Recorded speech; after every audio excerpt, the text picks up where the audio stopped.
మధ్య ప్రాచ్యంలో యుద్ధ ఉద్రిక్తతలు మరింత తీవ్ర స్థాయికి చేరుకున్నాయి. అమెరికా తన సైన్యాన్ని వెనక్కి తీసుకోకపోతే తీవ్ర ప్రతీకార దాడులు ఎదుర్కోవాల్సి వస్తుందని ఇరాన్ ఘాటుగా హెచ్చరించింది. యుద్ధం 36వ రోజుకు చేరుకున్న నేపథ్యంలో అమెరికా సైనిక స్థావరాలకు ఆశ్రయిస్తున్న దేశాలు కూడా జాగ్రత్తగా ఉండాలని ఇరాన్ స్పష్టం చేసింది. లేకుంటే ఆ దేవాలపై కూడా దాడులు తప్పవని హెచ్చరించింది. ఇదిలా ఉండగా ఇజ్రాయెల్పై ఇరాన్ క్షిపణి దాడులు కొనసాగుతున్నాయి. మధ్య ఇజ్రాయెల్లో నివాస ప్రాంతాలు దెబ్బతినడంతో పాటు పలువురు గాయపడినట్లుగా సమాచారం.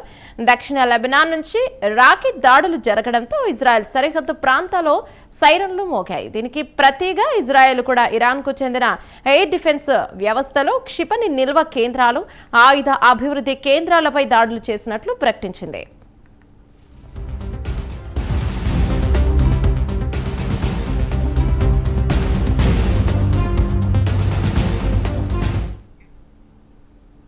లెబనాన్లో పరిస్థితి మరింత ఉద్రిక్తంగా మారింది. దక్షిణ ప్రాంతాల్లో ఇజ్రాయెల్ వైమానిక దాడుల్లో పలువురు గాయపడగా కీలక ప్రాంతాలపై బాంబు దాడులు కొనసాగుతున్నాయి. ఇదే సమయంలో హెజ్బుల్లా కూడా ఇజ్రాయెల్ సైనిక స్థావరాలకి క్షిపణి దాడులు జరిపింది. ఇరాన్లో రక్షణ వ్యవస్థలు భారీ స్థాయిలో ప్రతిస్పందిస్తున్నాయి. తాజా దాడుల్లో వందల సంఖ్యలో డ్రోన్లు, క్రూయిజ్ క్షిపణులను అడ్డుకున్నట్లు ఇరాన్ మీడియా తెలిపింది. గల్ఫ్ దేశాల్లో కూడా ఉద్రిక్తత ప్రభావం స్పష్టంగా కనిపిస్తోంది.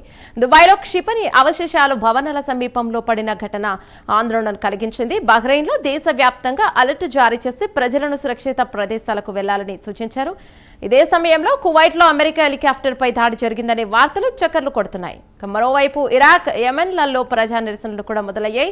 అమెరికా ఇజ్రాయెల్ చర్యలను వ్యతిరేకిస్తూ పెద్ద ఎత్తున ఆందోళనలు చేపట్టేందుకు పిలుపులు వచ్చాయి. ఇక యెమెన్లో హౌతీ మద్దతుదారులు ఇరాన్కు మద్దతుగా భారీ ర్యాలీలు నిర్వహించారు. ఈ పరిణామాలు యుద్ధం కేవలం సైనిక రంగానికే పరిమితం కాకుండా సామాజిక, రాజకీయ స్థాయిలో కూడా విస్తరిస్తోంది.